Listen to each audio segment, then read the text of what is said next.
You know, usually when we think about numbers, there's this expectation of like absolute precision. Right, yeah. Like you look at a speed limit sign, it says 65, and you know exactly what that means. Or, you know, you dial 911 and you expect an emergency dispatcher. Exactly. They're supposed to be clean, binary, and just entirely devoid of ambiguity. Yeah, exactly.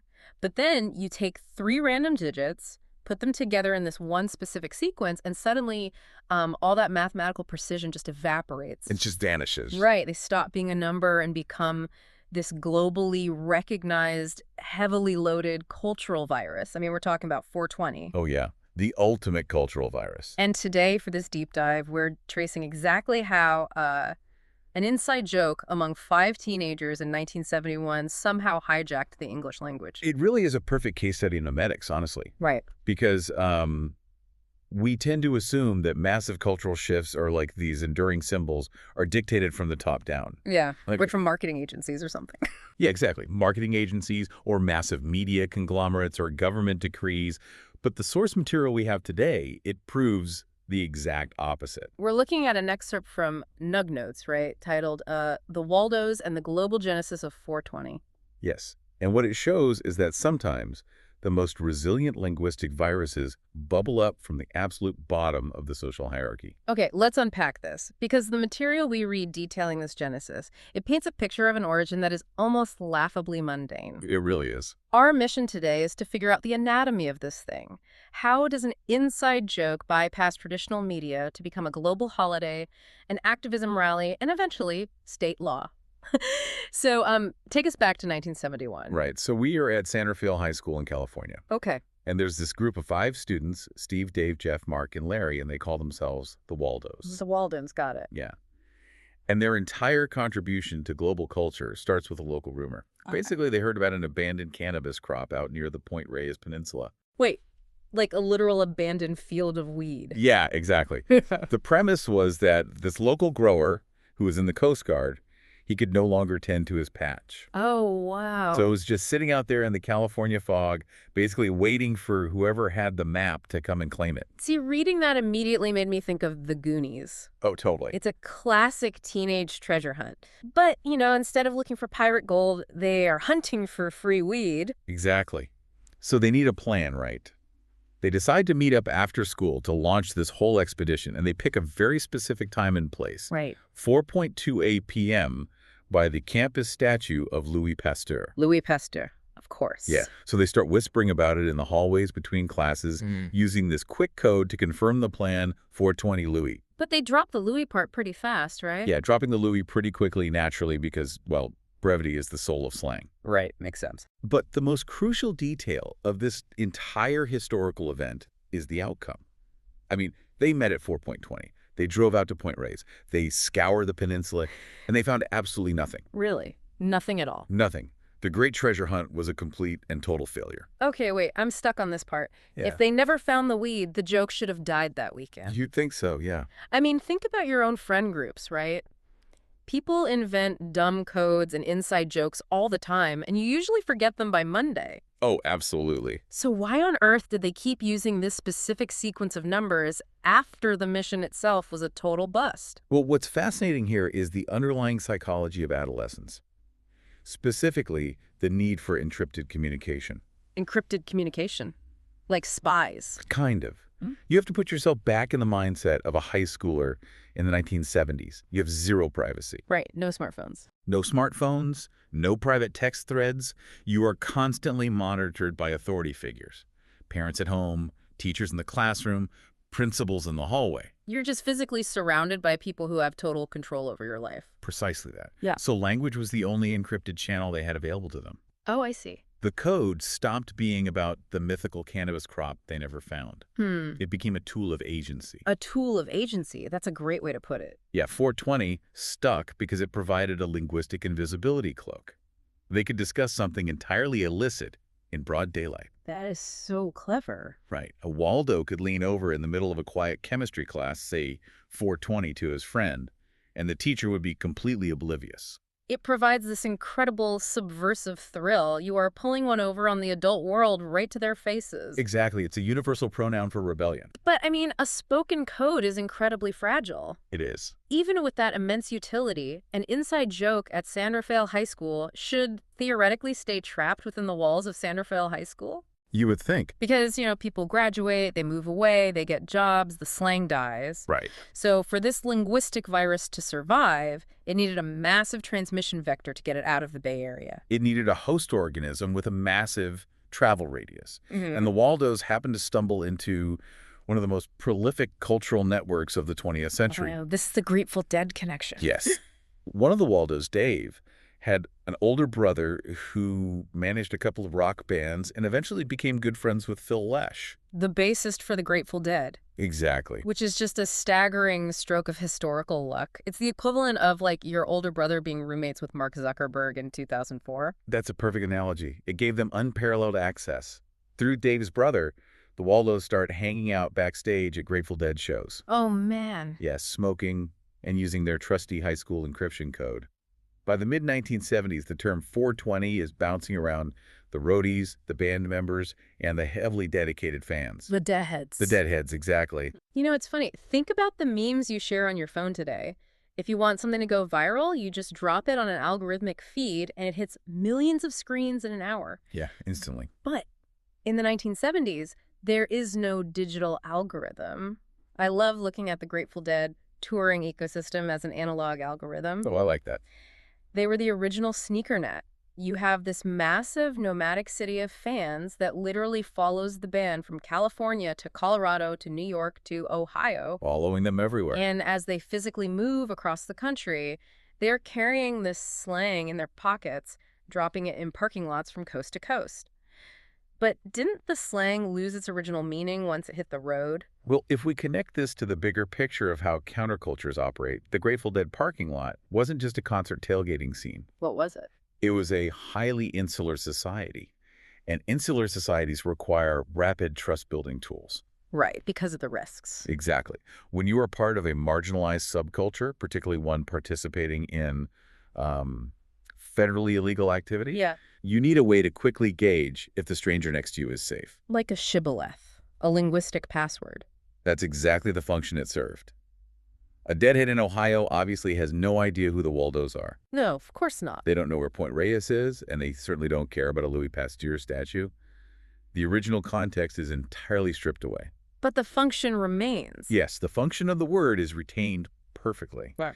If you walk up to a stranger outside a venue in 1978 and mutter 420, and they nod knowingly, you have instantly bypassed hours of social vetting.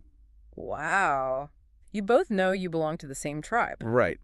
The literal meaning, a failed teenage treasure hunt, is completely erased, replaced entirely by a cultural meaning. We share the same values. But oral traditions are notoriously messy, right? Oh, very messy. I mean, the analog algorithm gives you a national footprint, but it is basically an endless game of telephone. Word of mouth degrades over time. It does. So if it had just stayed a parking lot whisper at Grateful Dead shows, it probably would have morphed into something else or eventually died out with that specific era of touring. It needed a permanent anchor. It needed to be written down. Exactly. And the moment it finally jumps from spoken slang into physical print is the exact moment it sparks one of the most widespread misunderstandings in modern cultural history. Okay, so we jump forward to 1991. We are 20 years removed from the Waldos roaming around in the California fog. Right. The setting is an Oakland Grateful Dead show, and someone is wandering through the crowd handing out physical flyers. Yes, and the flyer is an invitation. It's calling on fans to gather and smoke 420 on 420. On 420. Meaning, for the first time, it's not just a time of day anymore. It is morphed into a specific date on the calendar, April 20th. And then High Times Magazine gets involved. They do. A reporter for High Times Magazine, which was and still is the absolute epicenter of print media for cannabis culture, gets a hold of this flyer. They decide to publish it in the magazine. But they make a massive fatal assumption. Uh-oh. In the accompanying text, the magazine confidently claims that 420 is the official police radio code for marijuana in California. Oh, man. That is a massive factual error. Huge. But the authority of the printed word is incredibly powerful. Because it was codified in a major publication, The community immediately accepted it as gospel truth. Of course they did. It was in print. Yeah. This one careless editorial error is what cements 4:20 p.m. as the daily ritual and April 20th as the global holiday. Wow. But more importantly, it creates an absolute vacuum of truth. And human psychology detests a vacuum. Here's where it gets really interesting. Because the mythology that sprang up to fill that vacuum is a fascinating look at how desperately we want our symbols to have, like, profound meaning. We really do. When people don't know the real origin of something they care about, they don't just accept that it might be random. They invent a narrative that feels appropriately heavy. Right, because a secret code invented by 5 teenagers looking for a weed farm is mundane. It's just too normal. It doesn't feel epic enough to support a global counterculture. So the collective consciousness starts generating myths that borrow authority from other, more serious institutions. Yeah, the sources we read outline a few of the biggest ones, and they are wild case studies in human bias. Oh, they're great. The first is the California Penal Code myth. For decades, people swore up and down that 420 was the Penal Code section for cannabis possession. Which is factually absurd. Right. California Penal Code 420 actually covers the obstruction of entry onto public lands. Nothing to do with drugs at all. It has absolutely zero relation to narcotics.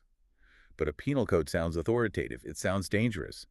A counterculture wants its symbols to feel like a direct rebellion against the state. You see the exact same psychological mechanism in the Las Vegas myth, right? People claimed Vegas cops used 420 as the radio code for marijuana use. Right.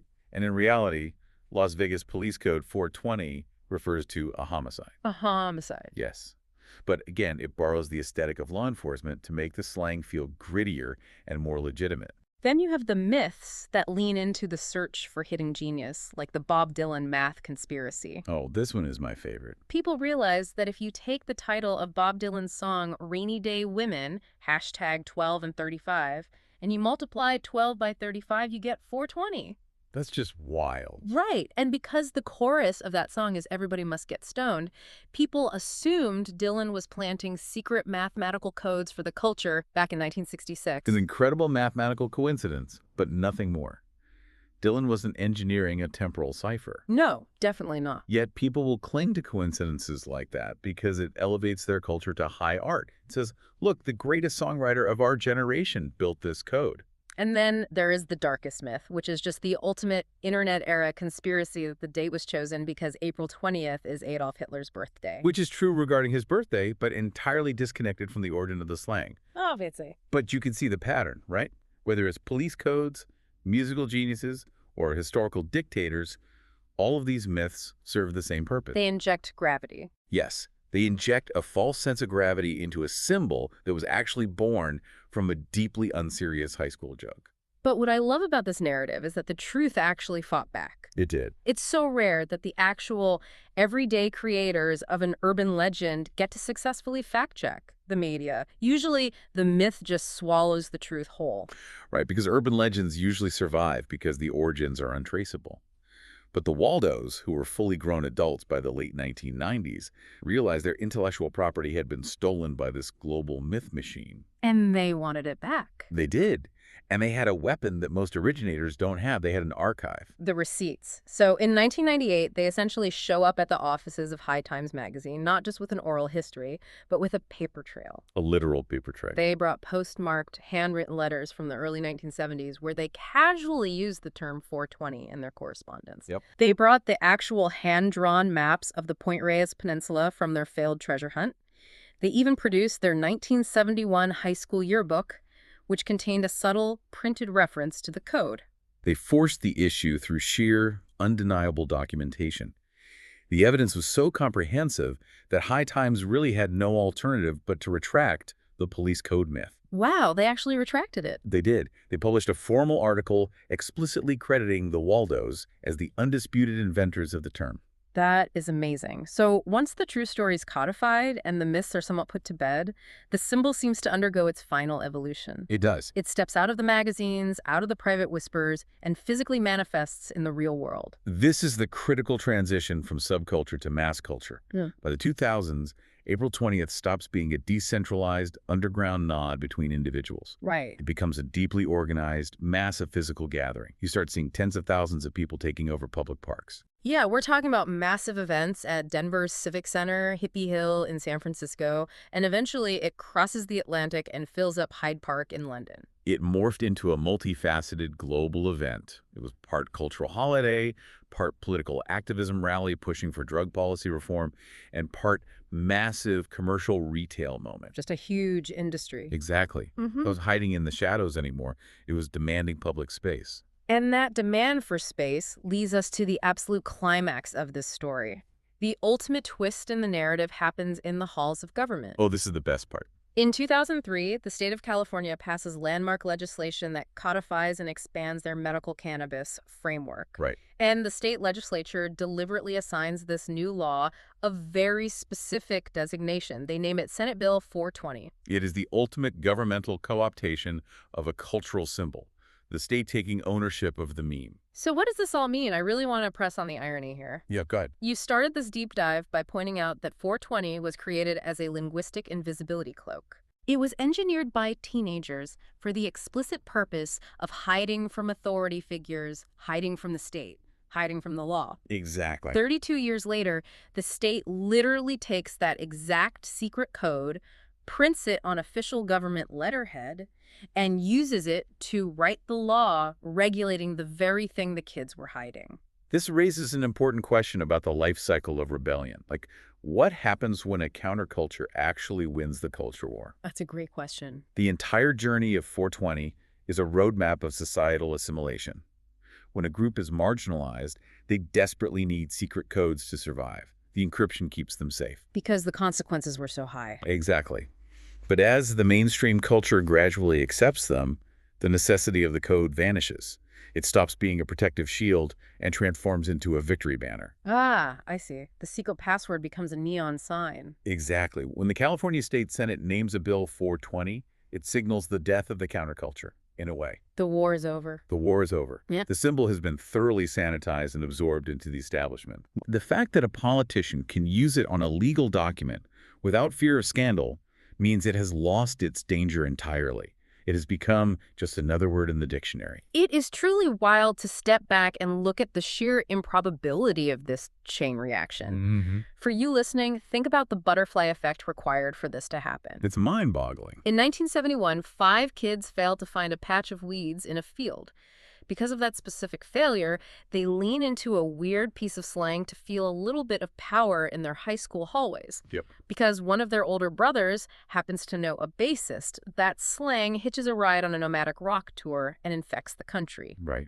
Then, 20 years later, a typo in a magazine convinces the world it's an intimidating police code, creating an entire web of bizarre myths involving everything from Bob Dylan to homicide detectives. And then the finale. And finally, the state government uses that high school inside joke to draft actual legal statutes. It proves that language is intensely alive. Yeah. And it operates entirely outside of our control. It really does. You can invent a word, but the moment you speak it out loud and give it to the world gets to decide what it means next. The culture always takes the wheel. Which brings us back to where we started. We like to think of numbers and symbols as having exact, precise, engineered meanings. Right? But the truth is, the cultural weight of anything is just a story that millions of people collectively agree to keep telling. That's like... A mundane integer can become a global rallying cry just because enough people needed it to be one. And that brings us to a final thought I want to leave you with today. What's that? We've just spent this time tracing how a random casual after-school meetup organically mutated into a global holiday and state law. So take a look at your own life. Yeah, that's a good point. Think about the casual inside jokes, the weird little shorthands, or the daily routines you have with your friend group right now. Because you never really know, one of them might just escape your circle, outlive you, and take on a massive life of its own. Thanks for taking this deep dive with us.